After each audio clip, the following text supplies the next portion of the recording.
জুলকরনাইন বাদশার ঐতিহাসিক মোট 3টি সফরের কথা আল্লাহ আলোচনা করেছেন।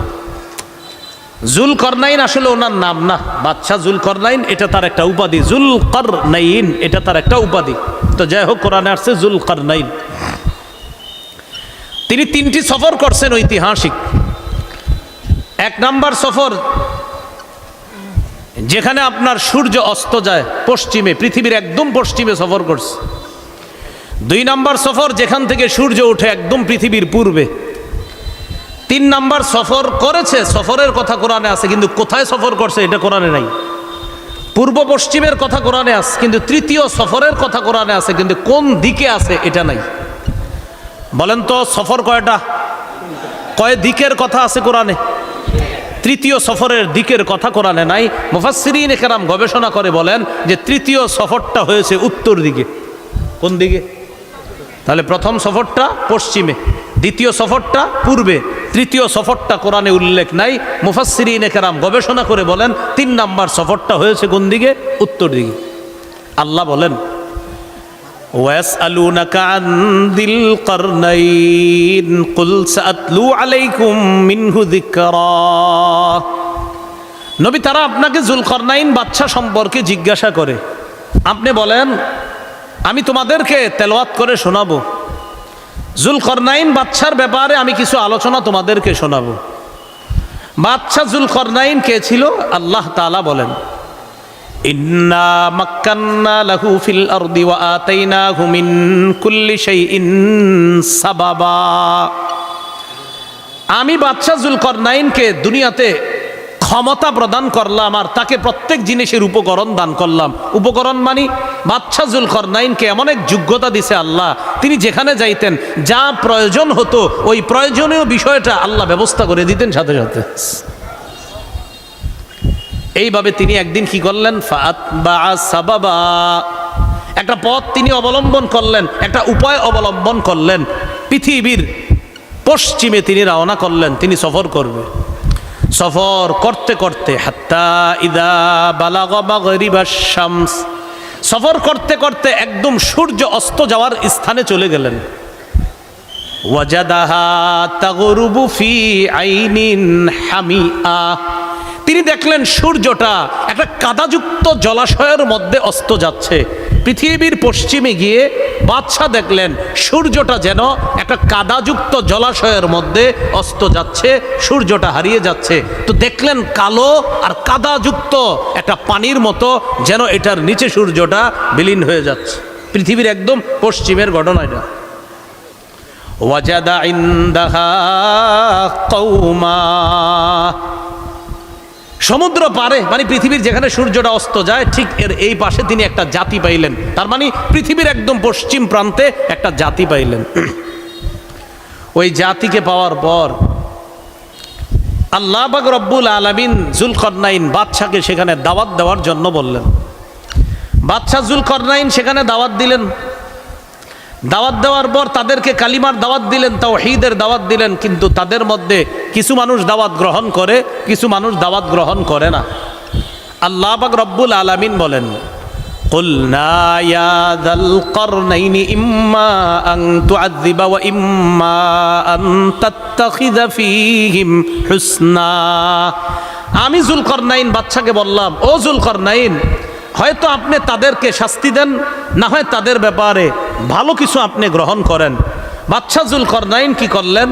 উনি চিন্তা করলেন আমি তাদেরকে দাওয়াত দিব, দাওয়াত গ্রহণ করার পর যারা আমার কথা শুনবে তারা ভালো, তাদের সাথে আমি সুন্দর আচরণ করব, এটা হলো শিষ্টের লালন।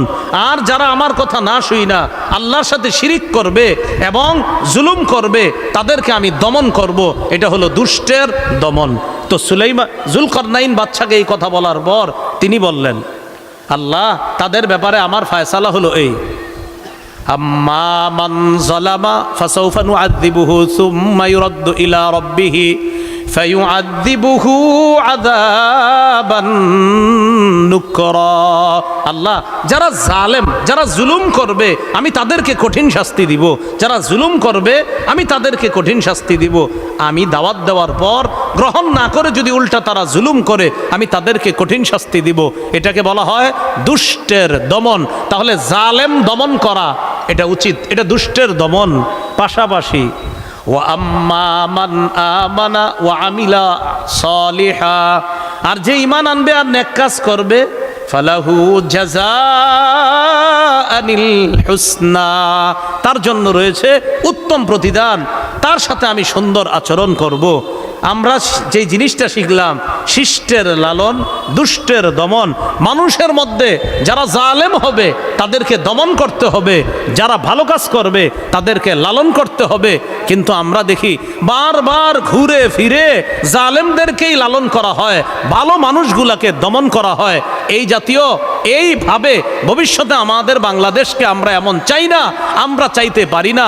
আমরা চাই আমাদের দেশে একজন আদর্শ শাসক হবে, যিনি 4টা কাজ করবে, 10 গুণে গুণান্বিত হবে, এমন একজন শাসক আমাদের দেশে আমরা চাই। মৃত্যুর আগে, কিয়ামতের আগে আর কোনো নারী শাসক আমাদের দেশে আমরা চাই না। রাসূলুল্লাহ সাল্লাল্লাহু আলাইহি সাল্লাম বলেন, লা ইউফলিহা কওমুন ওয়াল্লাহু আমরাহুম ইমরাআ। প্রিয় ভাইরা, এখানে পক্ষ বিপক্ষ জানছি না আমি, একটা কথা বাংলায় লিখেন, আল্লাহ রসুল বলছে, যেই জাতি তাদের নেতৃত্বে কোনো নারীকে দিবে, ওই জাতি কিছুতেই কখনো সফল হবে না, হতে পারে না। আপনি মানেন আর না মানেন, আমার নবীর কথা সত্য হতেই হবে, তারা সফল হবে না।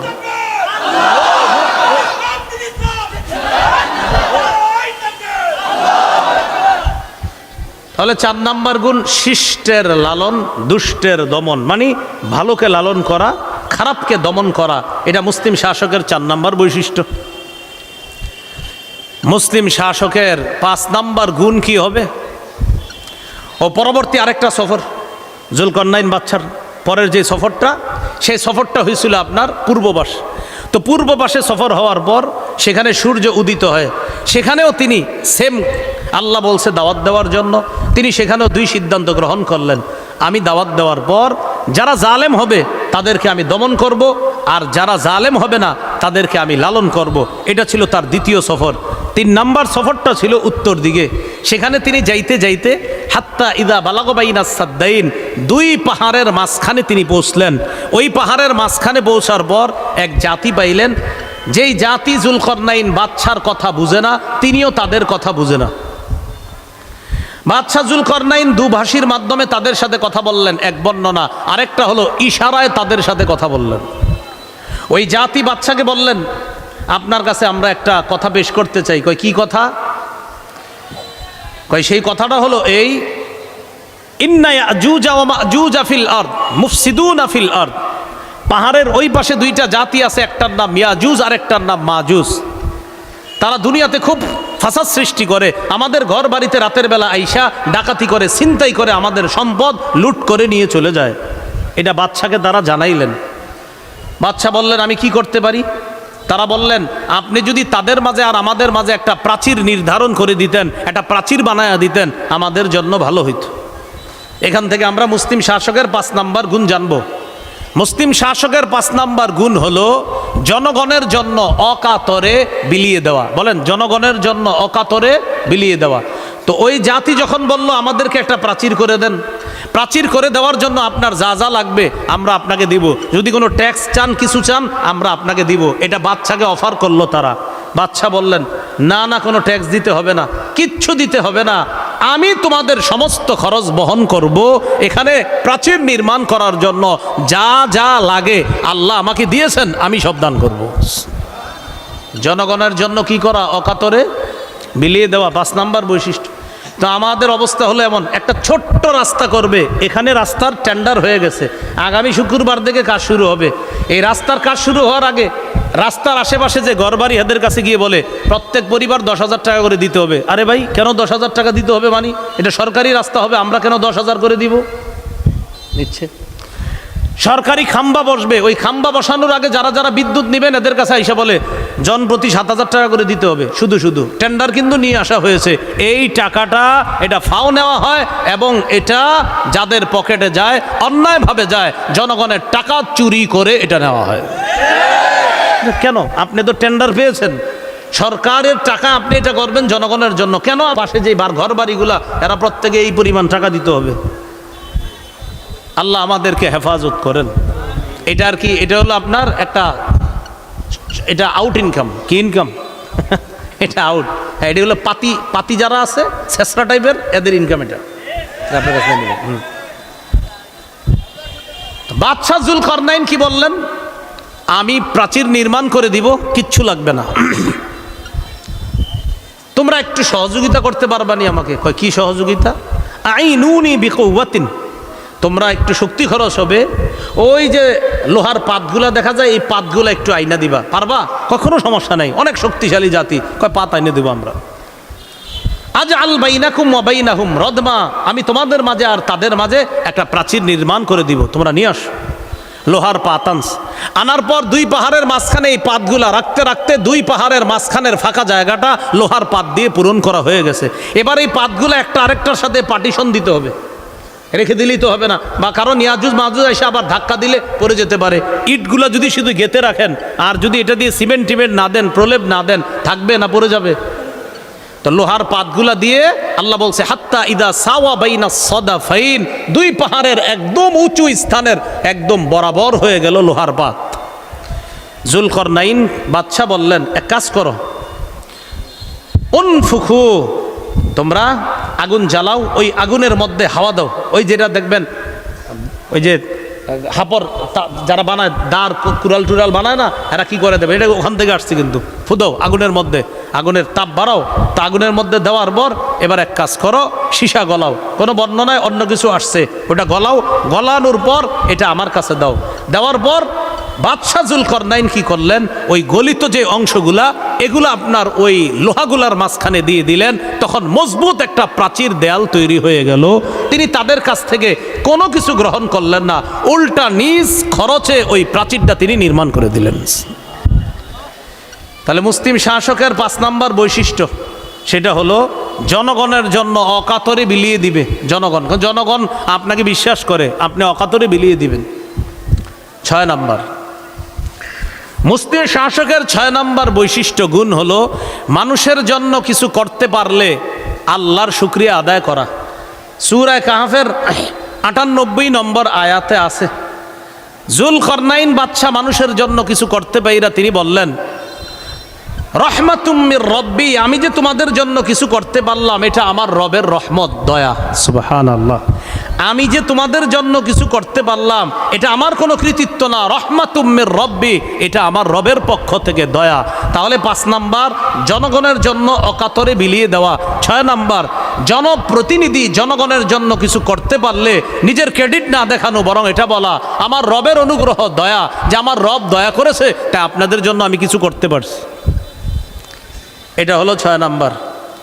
মুসলিম শাসকের 7 নাম্বার গুণ, রক্ষণাবেক্ষণের যোগ্যতা থাকা। রক্ষণাবেক্ষণের যোগ্যতা থাকা, হিসাব পাতি এইগুলা খুব ভালোভাবে বোঝার চেষ্টা করা। যেমন সূরা ইউসুফের 55 নম্বর আয়াতে আছে, ইউসুফ নবী জেলখানা থেকে বের হওয়ার পর মিশরের বাদশাকে গিয়ে বললেন, ইজআলনি আলা খাজাইনিল আরদ, খাদ্য ভাণ্ডারের দায়িত্বটা আমাকে দেন, খাদ্য ভাণ্ডারের দায়িত্ব এটা আমাকে দেন। এটা কে বললেন? ইউসুফ আলাইহিস সালাতু ওয়াস সালাম, যে খাদ্য ভাণ্ডার যেটা আছে এটার দায়িত্বটা আপনি আমাকে দেন। এই খাদ্য ভাণ্ডারের দায়িত্ব ইউসুফ আলাইহিস সালাতু ওয়াস সালাম চাইলেন। এখান থেকে একটা বিষয় বুঝে আসে, অযোগ্য মানুষে যখন এলাকা ভরে যাবে, যোগ্য ব্যক্তিরা তখন নেতৃত্ব চেয়ে নেওয়া যায়। এই কথাটা বুঝে ঠিক বললেন। অযোগ্য ব্যক্তি যখন ভরে যাবে তখন যোগ্য ব্যক্তি যারা তারা এগিয়ে এসে নেতৃত্ব নেওয়ার চেষ্টা করতে হবে। বুখারীর বর্ণনা, লা তাসআলিল ইমারা, তুমি নেতৃত্ব চেয়ে নিও না, বুখারীর বর্ণনা। আর কোরআনে আছে ইউসুফ নবী বলতেছে আমাকে আপনি খাদ্য মন্ত্রণালয়ের দায়িত্ব দেন। তো এক হাদিসে আছে দায়িত্ব চাওয়া যাবে না, আর কোরআনে আছে দায়িত্ব চাওয়া জায়েজ আছে। তাহলে দুইটা তো বিপরীত হয়ে গেল। এটার জবাব হলো দায়িত্ব চাওয়া যাবে না কখন? যখন যোগ্য ব্যক্তিরা দায়িত্বের আসনে থাকবে তখন অযোগ্য ব্যক্তিদের দায়িত্বে আসার দরকার নাই, তখন আপনি দায়িত্ব চাওয়া দরকার নাই। আর দায়িত্ব চাবেন কখন? যখন অযোগ্য ব্যক্তিরা যোগ্যতার আসনে বসে থাকবে তখন যোগ্য ব্যক্তিরা দায়িত্ব চেয়ে নেওয়া এটা জায়েজ আছে। যেমন ইউসুফ নবী চেয়ে নিস, আমাকে আপনি খাদ্য মন্ত্রণালয়ের দায়িত্ব দেন, অন্যদেরকে দিলে চুরি হবে, ডাকাতি হবে, আমাকে দিলে আমানতদারিতা রক্ষা হবে, চুরি হবে না, খাদ্য মন্ত্রণালয় সঠিকভাবে পরিচালনা হবে। এটা হলো সূরা ইউসুফের 55 নম্বর আয়াত। তাহলে রক্ষণাবেক্ষণের যোগ্যতা থাকা, এটা হলো 7 নাম্বার গুণ, বৈশিষ্ট্য। মুসলিম শাসকের 8 নাম্বার গুণ, এটা আমার সাথে একটু বলেন, বলেন ঘুষ গ্রহণ করবে না। জোরে 3 বার বলেন, আরো জোরে বলেন, সুন্দর করে বলেন। এটা 8 নাম্বার গুণ, মুসলিম শাসক ঘুষ গ্রহণ করবে না। কি গ্রহণ করবে না? ঘুষ গ্রহণ করবে না। সূরা নামলের 35-36 নম্বর আয়াত। রানী বিলকিস সুলাইমান নবীর কাছে হাদিয়ার নামে ঘুষ পাঠাইছিল। কে? রানী বিলকিস। রানী বিলকিস সিদ্ধান্ত নিছে যে আমি আসলে বুঝতে পারছি বাদশাহ সুলাইমান উনি কোনো এলাকায় যখন যাবে, ওই এলাকায় যারা অন্যায় করবে তাদেরকে উনি ঠিক মতো দাঁড়াতে দিবে না। তো রানী বিলকিস সর্বশেষ সিদ্ধান্ত নিল, আমি সিদ্ধান্ত নিছি আমি বাদশার কাছে যাব, তবে একটু পরীক্ষা করে নিই, তার কাছে কিছু হাদিয়া পাঠাবো। হাদিয়া পাঠানোর পর যদি দেখি গ্রহণ করে, তাহলে বুঝবো তিনি দুনিয়াদার। আর আমি তখন বলবো, দেখেন আপনার কাছে কিছু পাঠাইছি, আপনি এগুলা নিয়ে খুশি থাকেন, আপনি আপনার দায়িত্ব পালন করেন, আর আমাকে আমার রাজত্ব পরিচালনা করতে দেন। মানে রানী বিলকিসের কথা হলো, কিছু দিয়া যদি সুলাইমান নবীরে থামানো যায়, তো তিনিও ভালো থাকুক, আমিও ভালো থাকি। এটা রানী বিলকিসের আপনার চিন্তা। তো রানী বিলকিস বলতেছে, ইন্নী মুরসিলাতুন ইলাইহিম বিহাদিয়াত ফানাযিরাতুম বিমা ইয়ারজিউল মুরসালুন। আমি বাদশাহ সুলাইমানের কাছে হাদিয়া পাঠাবো, এরপরে দেখবো দুধ যারা হাদিয়া নিয়ে যায় তারা কি নিয়ে ফিরে আসে। তাফসীরের কিতাবে আসছে, রানীর ইচ্ছা হলো তিনি যদি এইগুলা গ্রহণ করে, তখন বলবো যাক আপনি যেহেতু গ্রহণ করছেন, বোঝা গেল আমার ব্যাপারে আপনি খুশি আছেন, আমার রাজত্বে আপনি আর হাত বাড়ায়েন না, আমিও আপনারে নিয়ে আর কিছু বলবো না, আপনি ভালো থাকেন, আমিও আমারটা ভালো থাকি, আপনিও খান আমিও খাই, এরকম আর কি বিষয়টা। তো দুধ যারা তারা আসছে সুলাইমান নবীর কাছে। ফালাম্মা জাআ সুলাইমান নবীর কাছে যখন দুধটা আসছে, রানীর পক্ষ থেকে গিফট নিয়ে আসছে, সুলাইমান নবী বললেন, আতুমিদ্দুনানি বিমাল, আমাকে সম্পদ দিয়ে সাহায্য করতে চাও? ফামা আতানিয়াল্লাহু খায়রুম মিম্মা আতাকুম, তোমাদেরকে আমার রব যা দিয়েছেন এর চাইতে আমাকে আল্লাহ যা দিয়েছেন অনেক গুণ বেশি উত্তম সম্পদ, ক্ষমতা, প্রভাব প্রতিপত্তি আল্লাহ আমাকে দিয়েছেন। তোমাদের এই হাদিয়ার চাইতে আমাকে আল্লাহ যা দিয়েছেন কোটি গুণ বেশি উত্তম। ফেরত নাও, যাও নিয়ে যাও, এগুলো নিয়ে যাও। ফেরত দিয়ে দিস। এজন্য মনে রাখবেন, সব হাদিয়া হাদিয়া না, সব হাদিয়া কি না? হাদিয়া না। বেশ ভালো থাকেন না, সব হাদিয়া কি না? দেখেন, আচ্ছা ভাই ভালো আছেন? ওই আমি একটা কাজটা করবো, একটু খেয়াল রাখেন বিষয়টা। এটা আপনার গিফট আপনার জন্য, এটা গিফট না, ঘুষ। এটা কি এইভাবে দিয়া বলা যে একটু আমার বিষয়টা একটু দেখেন। তো এটা আপনার এমনি নাউজুবিল্লাহ কিছু মনে করেন, আমার নাউজুবিল্লাহ হয় কিছু মনে করেন না, এটা কিন্তু আপনি এমনি খায়েন কিছু, আপনি নিয়ে যান, এটা আপনার বিশ্বাস করেন আমি এমনি দিছি, আপনি কিচ্ছু মনে করেন না, এটা হাদিয়া না, এটা ঘুষ। মুসলিম শাসকের 8 নাম্বার গুণ, তিনি ঘুষ গ্রহণ করবে না। মুসলিম শাসকের 9 নাম্বার গুণ, মুসলিম শাসক আমানতদার হবে। সুবহানাল্লাহ, কি হবে? আমানতদার হবে। সূরা নিসার 58 নম্বর আয়াতে আল্লাহ বলেন, ইন্নাল্লাহা ইয়া'মুরুকুম আন তুআদ্দুল আমানাতি ইলা আহলিহা, নিশ্চয় আল্লাহ তোমাদেরকে আদেশ করেন আমানত যথাযথভাবে আদায় করে দেওয়ার জন্য। এটা হলো 9 নাম্বার বৈশিষ্ট্য। মুসলিম শাসক আমানতদার হবে। একটু আমার সাথে বলেন, তাহলে মনে থাকবে। বলেন, মুসলিম শাসক জনগণের অধিকার যথাযথভাবে আদায় করা, এটা শাসকের জন্য আমানত। আমানতদার শাসক, বলেন, নির্বাচন করা, নির্ধারণ করা, আমানতদার শাসকের পক্ষপাতিত্ব করা, বলেন, জনগণের জন্য আমানত। শাসক জনগণের অধিকার রক্ষা করবে, এটা শাসকের আমানত। আর জনগণ সঠিক মানুষটাকে নির্বাচন করবে, এটা জনগণের আমানত। সহিহ বুখারীর বর্ণনা 4232 নম্বর হাদিসে রাসূল সাল্লাল্লাহু আলাইহি সাল্লাম বলেন, ইদা দুইয়াতিল আমানাতু ফান্তাজিরিস সাআহ, আমানত যখন উঠিয়ে নেওয়া হবে কিয়ামতের অপেক্ষা করো। প্রশ্ন করা হলো, হুজুর আমানত কিভাবে উঠিয়ে নেওয়া হবে? নবী বললেন, ইদা বুসিদাল আমরু ইলা গায়রি আহলিহি ফান্তাজিরিস সাআহ, আমানত যখন উঠিয়ে নেওয়া হবে এটার ব্যাখ্যা হলো এই, অযোগ্য ব্যক্তিকে যখন নেতৃত্ব দেওয়া হবে তখন আমানত উঠিয়ে নেওয়া হবে, এটাই হবে কিয়ামতের আলামত। এজন্য মনে রাখবেন, অযোগ্য ব্যক্তিকে যোগ্যতার আসনে বসানো এটা আমাদের জন্য খেয়ানত, যোগ্য ব্যক্তিকে যোগ্যতার আসনে বসানো এটা আমাদের জন্য আমানত। আর যোগ্য ব্যক্তি যোগ্যতার আসনে বসে জনগণের অধিকার রক্ষা করা এটা ওই শাসকের জন্য আমানত। প্রত্যেকের আমানত প্রত্যেকে রক্ষা করতে হবে। আল্লাহ তৌফিক দান করেন। মুসনাদে আহমদের হাদিস, লা ঈমান লিমান লা আমানাত লা, যার আমানতদারিতা নাই তার কেমন যেন ঈমানই নাই, যার আমানতদারিতা নাই তার কেমন যেন ঈমান নাই। মুসলিম শাসকের 10 নম্বর গুণ, কোরআন সুন্নাহ অনুযায়ী বিচার করবে। বলেন কি অনুযায়ী? হ্যাঁ, কি অনুযায়ী? কোরআন সুন্নাহ। সূরা মাইদা 48, সূরা মাইদা 49-50 নম্বর আয়াতে আল্লাহ বলেছেন, আনিহকুম বাইনাহুম বিমা আনজালাল্লাহ, আল্লাহ যা নাজিল করেছে এই অনুযায়ী আপনি বিচার করবেন, ফয়সালা করবেন।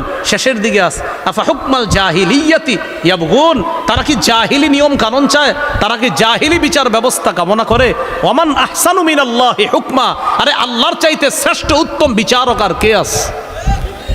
আল্লাহর বিচার সবচেয়ে সুন্দর বিচার, আল্লাহর বিচার উত্তম বিচার। তো মুসলিম শাসকের 10 নম্বর গুণ হলো তিনি কোরআন সুন্নাহ অনুযায়ী বিচার করবে। মুসলিম শাসকের কয় কাজ? 4 কাজ। কয় গুণ? 10 গুণ। 4 কাজ, নামাজ প্রতিষ্ঠিত করা, যাকাত আদায় করা, সৎ কাজের আদেশ করা, অসৎ কাজের নিষেধ করা। 10টি গুণ হলো, 1 নাম্বার আল্লাহমুখী হওয়া, 2 নাম্বার তিনি ইনসাফ প্রতিষ্ঠিত করা, 3 নাম্বার অন্যায়ের পথ পরিহার করে ন্যায়ের পথে চলা, 4 নাম্বার শিষ্টের লালন দুষ্টের দমন, 5 নাম্বার জনগণের জন্য অকাতরে বিলিয়ে দেওয়া, 6 নাম্বার জনগণের জন্য কিছু করতে পারলে বলা যে এটা আল্লাহর রহমত, আল্লাহর অনুগ্রহ, 7 নাম্বার মুসলিম শাসক রক্ষণাবেক্ষণের যোগ্যতা থাকতে হবে, তিনি সব কিছু হেফাজতের গ্রহণযোগ্যতা তার মধ্যে থাকতে হবে, 8 নাম্বার ঘুষ গ্রহণ করবে না, 9 নাম্বার আমানতদার হবে, 10 নাম্বার কোরআন সুন্নাহ অনুযায়ী তিনি বিচার করবে। এই 10টি গুণে গুণান্বিত আর 4 কাজের যোগ্যতা রাখে এমন একজন শাসক আমাদের দেশে খুব জরুরি। প্রত্যেক